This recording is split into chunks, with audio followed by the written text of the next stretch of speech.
Son los lugares más fríos de la Tierra. Te salen bolitas de hielo en las pestañas por la condensación del aliento. Un mundo de vientos infernales. No te ves ni la mano delante de la cara. Y meses de oscuridad perpetua.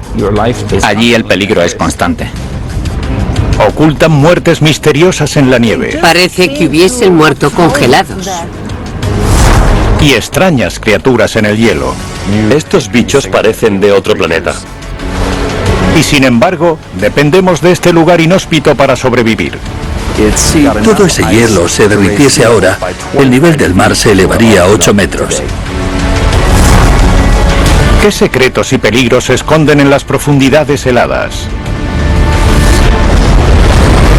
La Tierra, un planeta misterioso y complejo.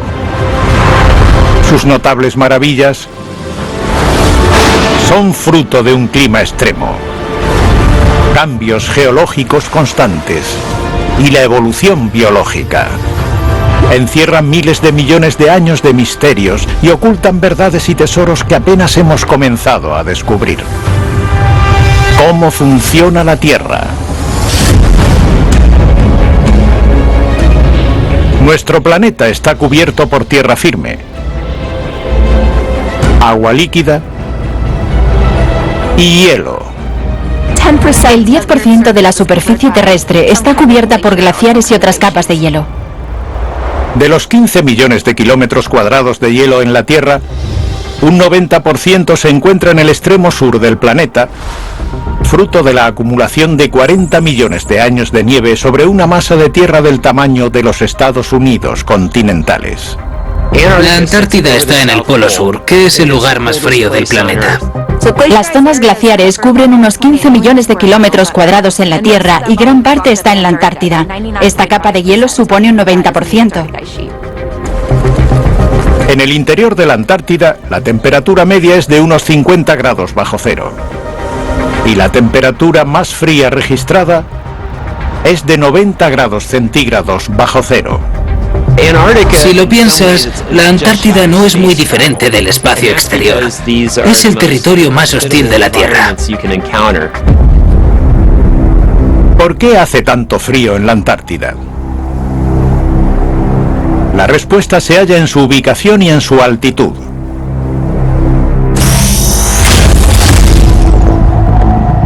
El Polo Sur es una tierra de luz y oscuridad interminables, en la que el día o la noche pueden durar 24 horas o la mitad del año.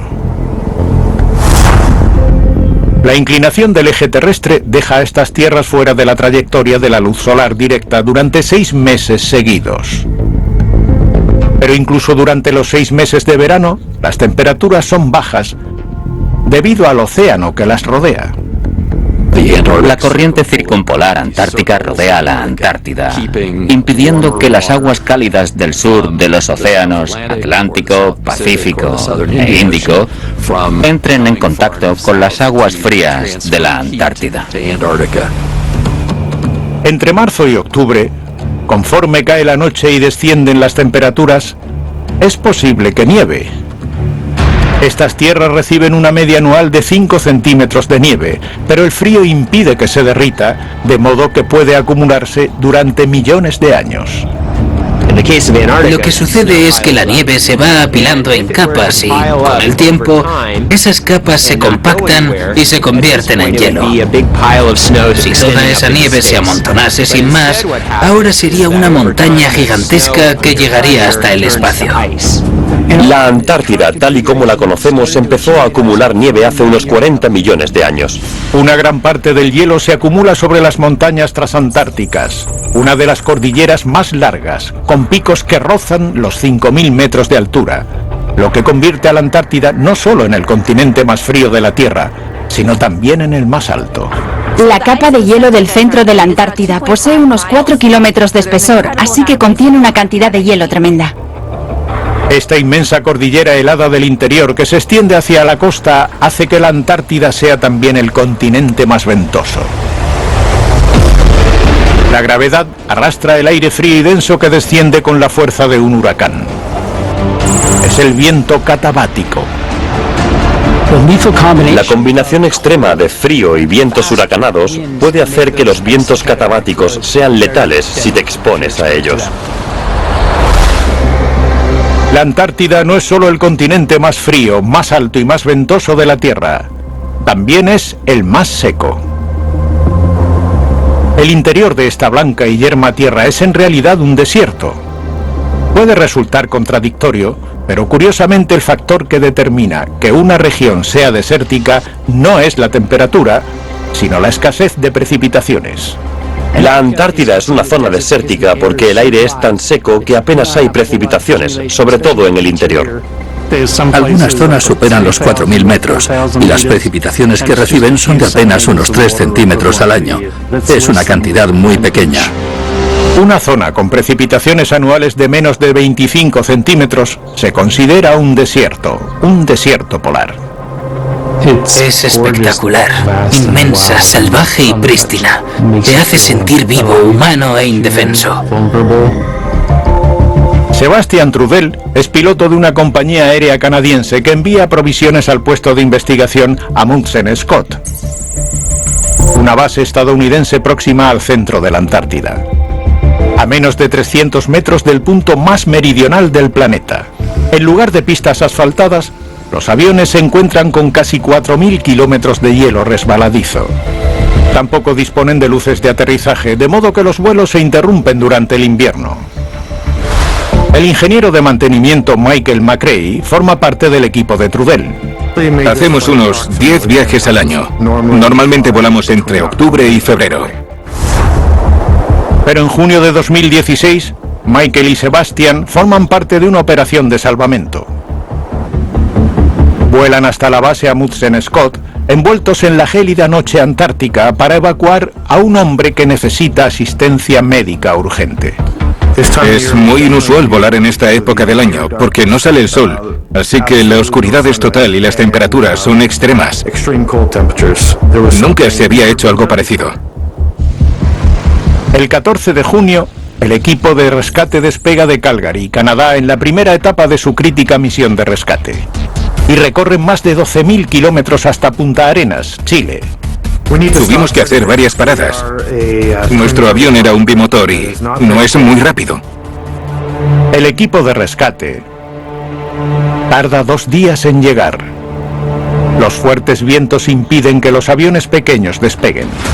Las condiciones meteorológicas pueden llegar a ser verdaderamente extremas.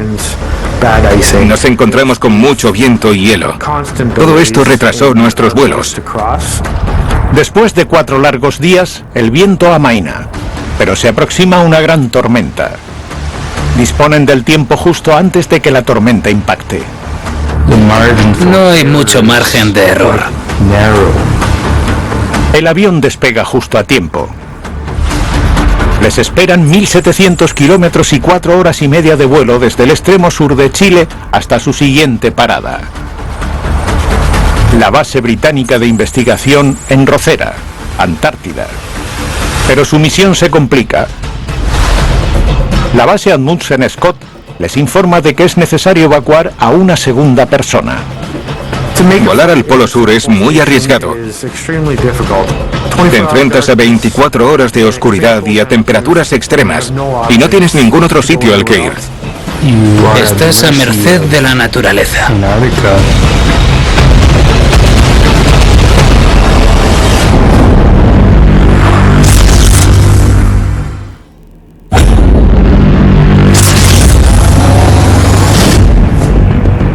Finales de junio de 2016. Un equipo de rescate canadiense vuela hacia el sur en una operación de salvamento. Deben evacuar a 2 personas de la estación de investigación Amundsen Scott, en el Polo Sur, en pleno invierno austral. Una estación de noches eternas y temperaturas bajo cero. Es un viaje de casi 14.000 kilómetros desde Calgary, Canadá, a Punta Arenas, Chile, y de ahí a la base de investigación de Rothera, en la punta de la Antártida. Tras repostar, el equipo se pone de nuevo en marcha. Fue una misión a contrarreloj. La meteorología fue sin duda nuestra mayor preocupación. Te arriesgas a que se acumule hielo en los motores y en las alas del avión. equipo se adentra en la noche, enfrentándose a más de 2000 kilómetros de absoluta oscuridad. Es un viaje largo y no hay más aviones volando en todo el continente, así que puede ser muy desalentador. Y no tienen referencias, ya que el horizonte es un vasto campo de nieve y hielo. Fue como estar en un agujero negro, la oscuridad era total. Entonces el equipo divisa fuentes de luz en la oscuridad. Bidones de combustible en llamas alineados en un lado de la pista para marcar la zona de aterrizaje. Alguien de la base debió de ponerlos allí. Seguro que les vino y aprovecharon para calentarse. Tras 7 días y 16.000 kilómetros de viaje y abandonar Calgary, Canadá, el avión aterriza sin más percances en la base polar. Te sientes como un héroe. Es muy gratificante. Todo eran abrazos y sonrisas.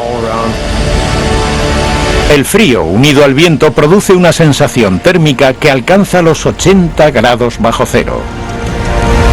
Te salen bolitas de hielo en las pestañas por la condensación del aliento. Ahora se apresuran a aislar el avión del frío, que podría poner en peligro la misión. El avión estaba caliente cuando aterrizamos y había que evitar que se congelase. Hay que apurarse en proteger los motores y dejar el avión conectado para mantener la temperatura del combustible, la aviónica y la batería calientes durante la noche. Pero todavía no podíamos relajarnos. Aún nos quedaba por delante el viaje de vuelta. Al día siguiente el avión reposta y los pacientes suben a bordo. El motor se pone en marcha y el avión despega bajo un cielo oscuro y despejado. Los pacientes son trasladados al hospital más cercano en Chile. Misión cumplida. Es la primera vez que se efectúa un vuelo de entrada y salida al Polo Sur en pleno invierno. Todo salió bien. Hicimos nuestro trabajo y conseguimos sacar la operación de rescate adelante. Salvamos 2 vidas. No hay sentimiento que se le puede comparar.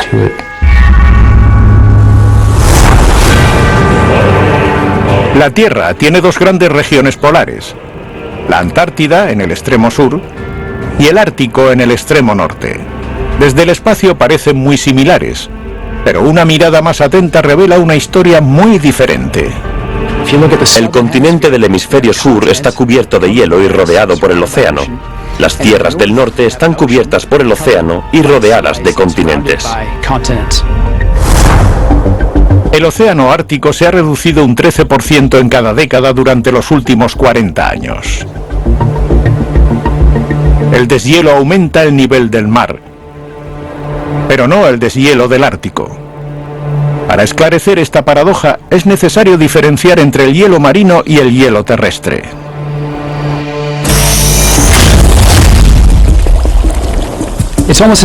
Imagina que tienes un vaso lleno de agua hasta el borde con cubitos de hielo.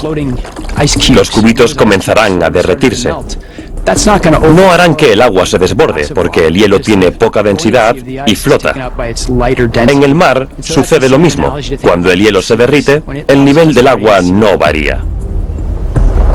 Pero si los cubitos de hielo se derriten en un segundo vaso y esa agua se vierte en el primero, el agua sí rebosará. Las consecuencias que produce el deshielo terrestre son muy diferentes a las que ocasiona el deshielo marino. Debemos centrarnos a la hora de analizar el aumento del nivel del mar en el derretimiento del hielo terrestre. Entonces, mientras que el deshielo del Ártico no eleva el nivel del mar, el deshielo terrestre sí lo hace. Y sucede en países con un gran número de glaciares como Groenlandia o Islandia. Hace 5 años había un glaciar justo donde estoy ahora, así que te puedes hacer una idea de lo rápido que pueden retroceder. Aunque los glaciares no llegan al océano, el agua de su deshielo puede acabar llegando al Atlántico Norte. Los bloques que se desprenden son cada vez más grandes y lo hacen cada vez más rápido. Esto es lo que provoca el aumento del nivel del mar. Y se debe sin duda al cambio climático y al calentamiento global provocado por el hombre. Cuanto más se calienta el clima y el océano, más rápido se derrite el hielo en el mar. Pero en Islandia los combustibles fósiles no son los únicos culpables. La Tierra del Fuego y del Hielo tiene 32 volcanes activos y 5 de ellos han entrado en erupción desde 2010. Y cuando la ceniza volcánica se asienta sobre los glaciares cercanos, atrae a un invitado no deseado, la luz solar. Esta ceniza proviene de las erupciones de 2010. Las partículas oscuras absorben más calor que las blancas, de modo que la luz no se refleja en ellas, y eso provoca que con el tiempo absorban más calor. Lo que provoca que este glaciar se derrita más rápido y contribuye a la subida del nivel del mar, que desde 1880 ha aumentado unos 25 centímetros. Pero si una bomba de relojería explota al fondo de la Tierra, no sería más que una gota en el océano.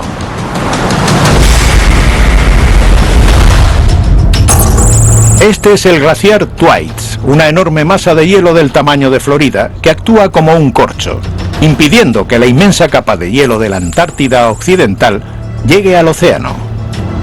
Si eso ocurriese, el aumento del nivel del mar sería catastrófico, por lo que lo han apodado el glaciar del juicio final. El glaciar Thwaites es un entorno muy hostil, es muy inseguro. Allí el peligro es constante.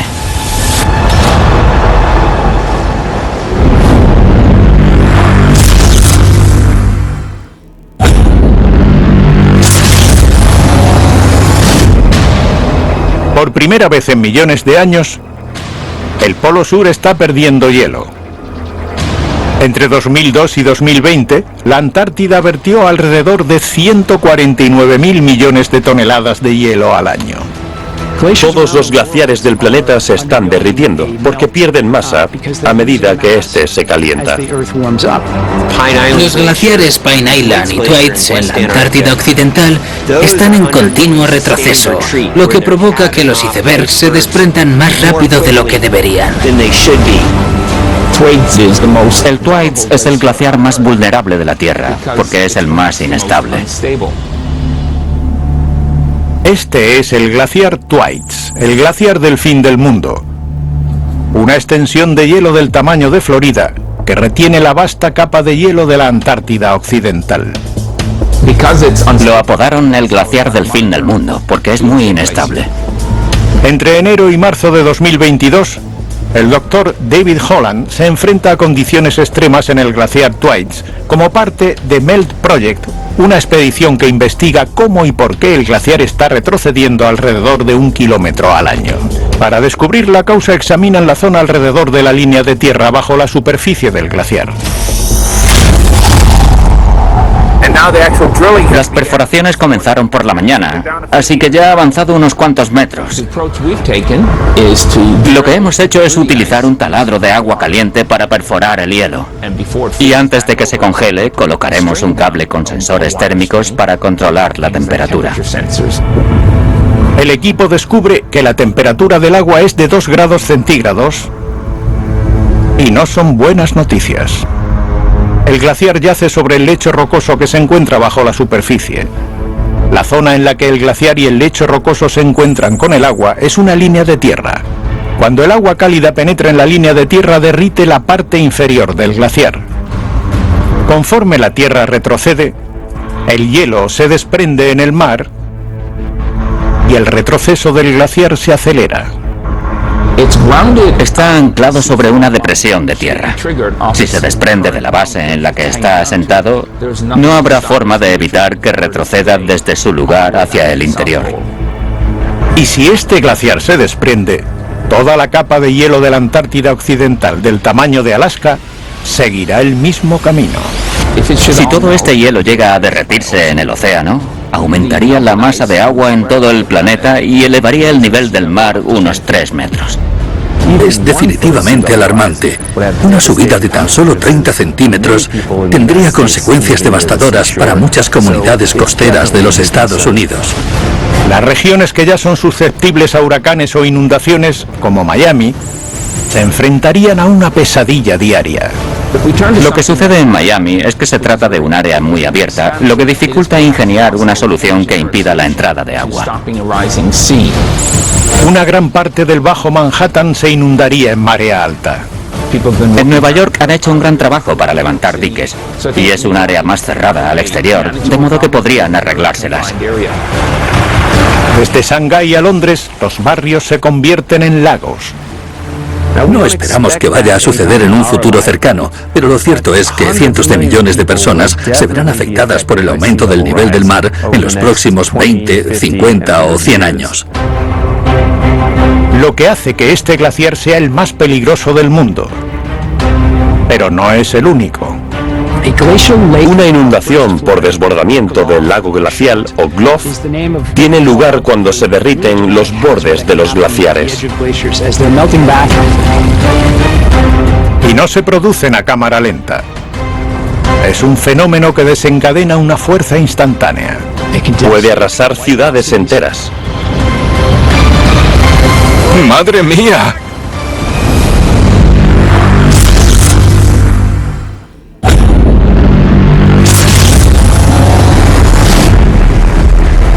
Cuando un glaciar se derrite en la remota Antártida, el nivel del mar aumenta despacio. Pero cuando sucede en las montañas, la muerte puede descender a toda velocidad como una inundación devastadora o GLOF. Dios santo. Es muy difícil predecir con exactitud cuándo se producirá un GLOF. Un GLOF puede verter millones de metros cúbicos de agua, hielo y roca montaña abajo.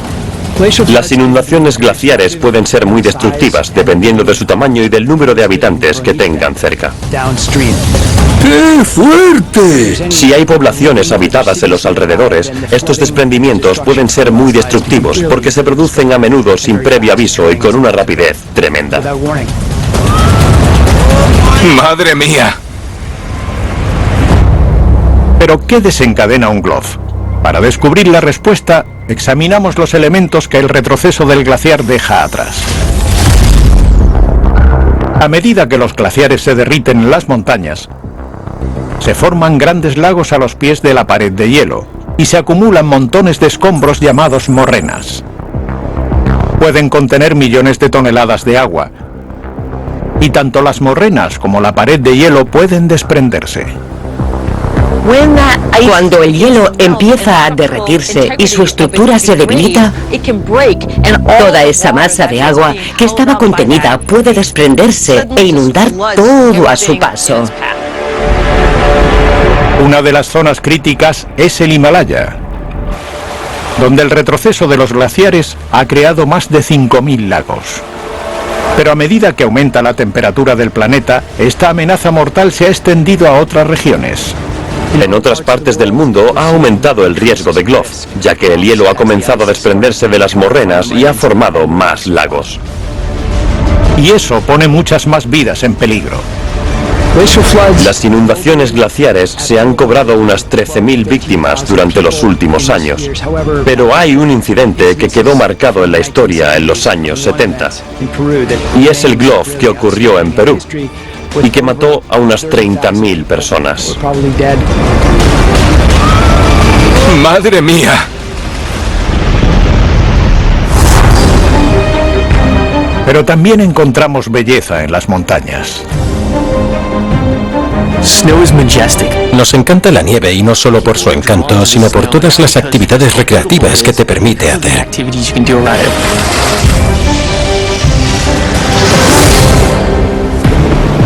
La nieve no está restringida a terrenos elevados. En el hemisferio norte, la nieve puede cubrir una extensión enorme durante el invierno. Esta gran masa, que supone un tercio del planeta, se extiende a través de más de 45.000 kilómetros cuadrados. Veamos cómo se produce la nieve. Para que nieve, la temperatura atmosférica debe ser de al menos 0 grados centígrados y el aire ha de tener la suficiente humedad. La nieve es vapor de agua condensado sobre un núcleo de arena, polvo y otras partículas sólidas. Y cuando la temperatura desciende a los 0 grados, el vapor de agua se condensa y se congela y comienza a formar cristales de hielo que caen en forma de copos cuando son lo suficientemente compactos. Si amplías un copo de nieve, encontrarás un mundo en miniatura de formas y tamaños únicos, donde no hay dos copos iguales, o quizás sí. Según el Centro Nacional de Investigación Atmosférica, en un solo copo de nieve puede haber 18.000 billones de moléculas de agua distintas. Esos son muchos ceros. Estas moléculas se agrupan en distintas posiciones dentro del copo de nieve, dando lugar a diferentes estructuras. Y las posibilidades y combinaciones que pueden tener los copos de nieve son infinitas. ¿Puede haber dos iguales? No es muy poco probable.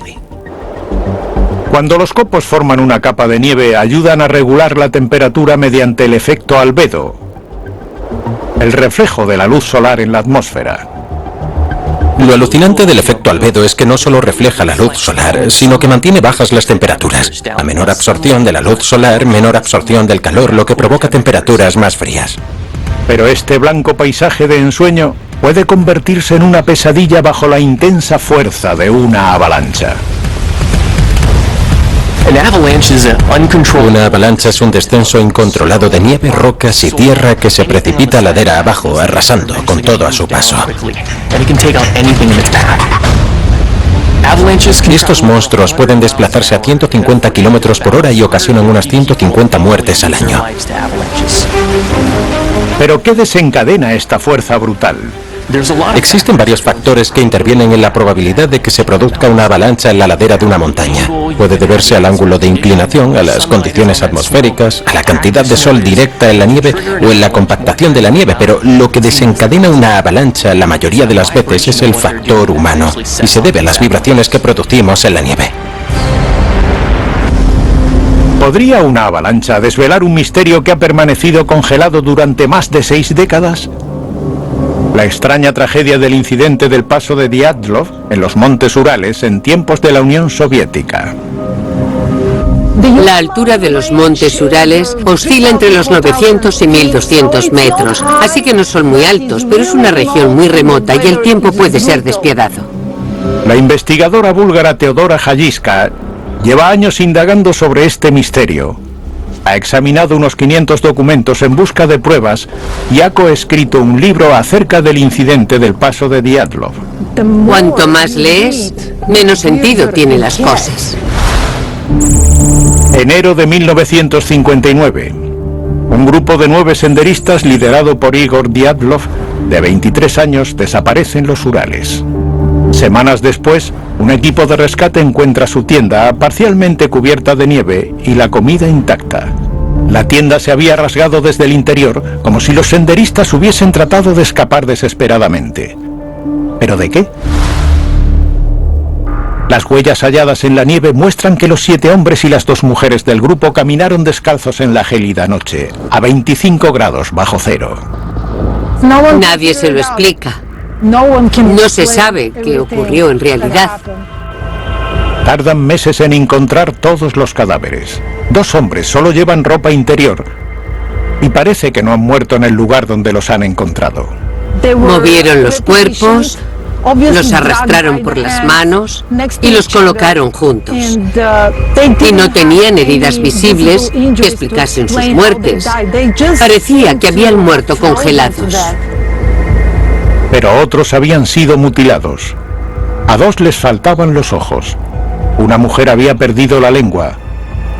Los demás presentan graves lesiones internas. Uno tenía el cráneo fracturado y otros 2 tenían el pecho destrozado. Pero, curiosamente, otro miembro del grupo no tenía lesiones visibles. El forense dictaminó que 3 de ellos murieron a causa de lesiones similares a las que produce un grave impacto de un coche a gran velocidad o de una bomba. Y misteriosamente, la ropa de algunas de las víctimas tiene restos de radioactividad. La investigación se cierra sin llegar a una conclusión, dando lugar a décadas de especulaciones acerca del origen de las muertes, desde la KGB al Yeti. El incidente de Dyatlov sigue estando muy vivo en Rusia, porque continúa siendo un misterio. Circulan muchas teorías conspirativas al respecto. ¿Qué llevó a los senderistas a salir de las tiendas y adentrarse en la gélida noche. En 1959, la causa se atribuye a una posible avalancha, pero la teoría se descarta. No parece plausible debido al tiempo y a la topografía del lugar. Pero, ¿y si lo imposible acaba siendo posible?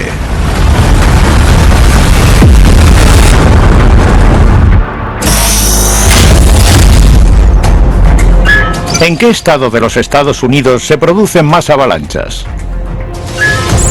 ¿Alaska, Colorado, New Hampshire o Utah?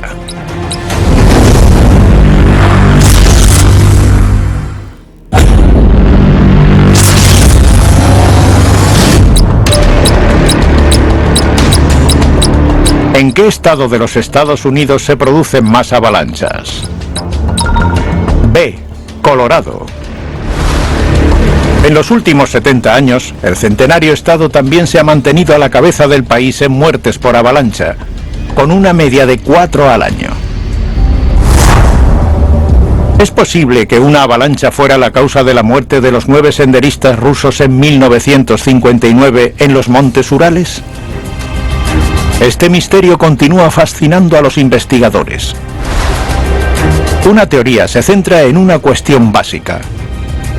¿Qué llevó a los senderistas de Dyatlov a salir desabrigados de su tienda en mitad de la noche y enfrentarse al frío extremo? La teoría de una avalancha de placa se introdujo en el 1959.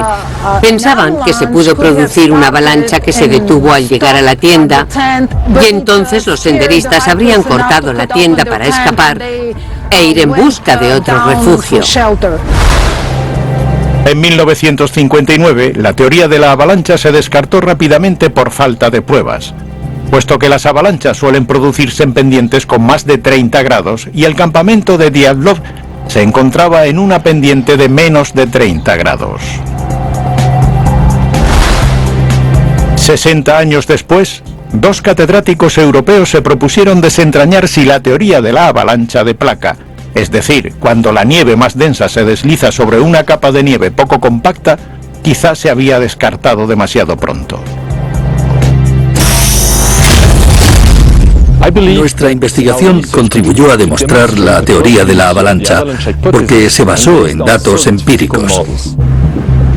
Los expertos en avalanchas Johan Gamm y Alexander Pusrin reexaminan las pruebas analizando las condiciones en una montaña suiza que reproduce el entorno de la tragedia de 1959. Primero, estudian la topografía, que en algunas zonas contribuye a que la acumulación de nieve forme pendientes de casi 30 grados. El viento ha depositado nieve en esta zona, lo que hace que la inclinación de esta superficie sea mayor que la inclinación del suelo. Y es lo mismo que ocurrió en el incidente del Dyatlov. Eso es. Después demostraron que bajo las condiciones adecuadas se puede desencadenar una avalancha en pendientes de menos de 30 grados. Vamos a simular una pequeña avalancha. Aquí tenemos una superficie de hielo muy compacta, pero la parte inferior es muy blanda. Ahora voy a abrir una grieta bajo este bloque para que se desprenda por la pendiente. Finalmente, consideran un tercer factor. En una avalancha de placa influye el ritmo en que se deposita la nieve en la capa de hielo, que a su vez depende de la velocidad del viento. Los Urales son el hogar de la misma fuerza violenta que ayuda a la Antártida a mantenerse seca y helada: los vientos catabáticos. El líder del grupo escribió en la última entrada del diario que el viento rugía tan fuerte como los motores de un avión al despegar. Gamm y Pusrin opinan que horas después de que el grupo de Dyatlov montase su campamento en la ladera, el viento arrastró una gran masa de nieve compacta que se acumuló sobre una capa de nieve más fina. Venga, prueba tú. ¿Lo ves? Parece arena. No tiene consistencia. Sí, o azúcar. Los fuertes vientos catabáticos que soplaban aquella noche, a causa de la topografía del lugar, depositaron la nieve sobre la tienda, sobrecargando la pendiente. La avalancha no ocurrió inmediatamente tras cortar la tienda, sino que hubo un margen considerable. Finalmente, la masa densa de nieve se deposita en un ángulo óptimo para desencadenar una avalancha. Esta avalancha se desencadenó más arriba de la tienda y sorprendió a los senderistas mientras dormían. Los bloques de nieve se rompieron en trozos más pequeños y cayeron sobre la tienda. Te puedes imaginar las graves lesiones que puede causar un bloque como este si te cae sobre el tórax. Graves, pero no mortales. Aterrados ante la posibilidad de otra avalancha, algunos senderistas cortan la tienda para escapar y socorrer a los compañeros heridos. Lo que ocurre después es aún motivo de controversia. Según el informe oficial, algunos de los senderistas mueren congelados o debido a traumatismos. Otros improvisan un refugio en la nieve para pasar la noche. Por desgracia, la capa de nieve está sobre un pequeño arroyo. La capa de nieve cede y ellos también mueren. Las investigaciones posteriores del caso se cierran con 2 avalanchas de placa como causa del incidente. La teoría de la avalancha es la más apoyada, pero no explica ni la mitad de los hechos que sucedieron. ¿Pero qué hay de los senderistas que encontraron sin ojos ni lengua? Estos horripilantes sucesos de la tragedia de Dyatlov pueden tener explicaciones sencillas: la exposición a los elementos o animales carroñeros. En cuanto a los restos de radioactividad, algunos de los senderistas vivían en una ciudad que sufrió la fuga de un reactor nuclear 2 años antes. Incluso ayudaron en las operaciones de limpieza, pero los misterios y las discrepancias continúan. Todas las teorías tienen argumentos en contra.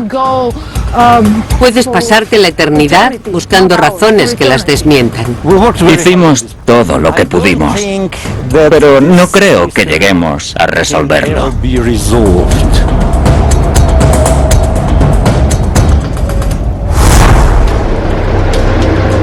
Si el grupo de Dyatlov es un misterio de las nieves, ¿qué secretos aguardan a ser desvelados bajo las tierras heladas? ¡Qué pasada! Aquí ha debido de estrellarse un ovni. Estos bichos parecen de otro planeta.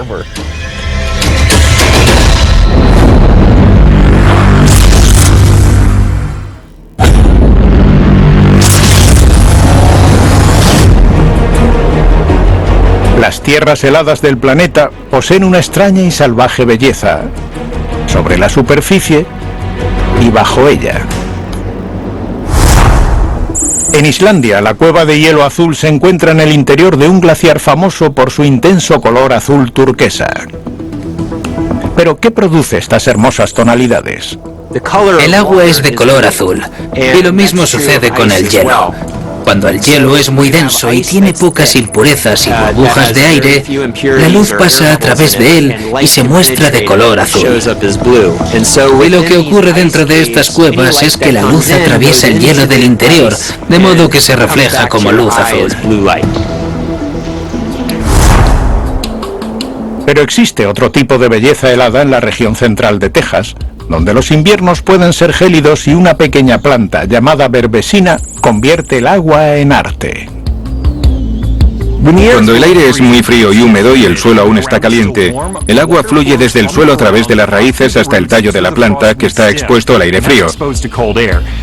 Entonces el agua del tallo se congela y los cristales de hielo crean formas increíbles y hermosas. ¿Pero qué son estas formas? El montañero Adam Palmer las vio por primera vez hace años en la Columbia Británica. Fue poco antes de la puesta de sol.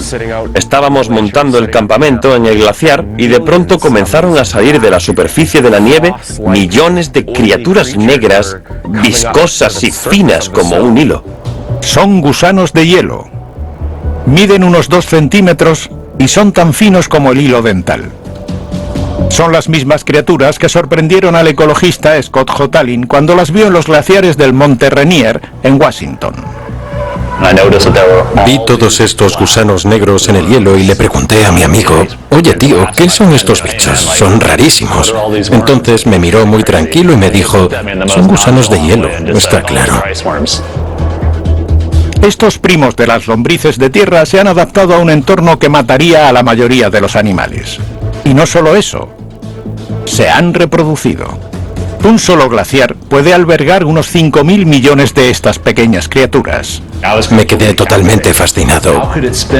¿Cómo es posible que puedan pasarse toda su vida viviendo solo del hielo? Para desvelar este misterio, hay que estudiar la singular estructura genética del gusano de hielo. El ATP es una molécula que impulsa las reacciones celulares en todos los seres vivos. Los gusanos de hielo la sintetizan más rápido que otros organismos. Esto les permite desarrollarse a pleno rendimiento a 0 grados centígrados. Los gusanos de hielo se desarrollan a 0 grados centígrados, grado arriba, grado abajo. Pero no sobreviven a temperaturas muy bajas. Lo que significa que el mejor momento para observarlos es en verano, cuando el sol derrite la nieve y libera algas y otros alimentos. Los gusanos de hielo se deslizan desde el interior del glaciar a través de las estrechas aberturas en el hielo para alimentarse, y cuando están satisfechos, descienden bajo la superficie y al día siguiente, cuando vuelva a hacer calor y haya más agua del deshielo en la capa de nieve, volverán a salir a la superficie. Aunque existen más de 200.000 glaciares en la Tierra, los gusanos de hielo son una especie endémica de la costa occidental de Norteamérica. Pero debido al deshielo de los glaciares, están perdiendo su hábitat. Pensamos en la selva tropical como un ecosistema muy diverso, repleto de especies diferentes, y en lo que supone la pérdida de biodiversidad a causa de la deforestación. Los glaciares se merecen la misma consideración. Las tierras heladas de la Tierra son un mundo cruel y a la vez frágil, que desafía a quienes se adentran en él. Está en constante cambio, calentándose, enfriándose, expandiéndose y contrayéndose. Este desierto helado se ha llevado la vida de muchos que se han aventurado en sus misterios, pero sin él, la vida del planeta pende de un hilo.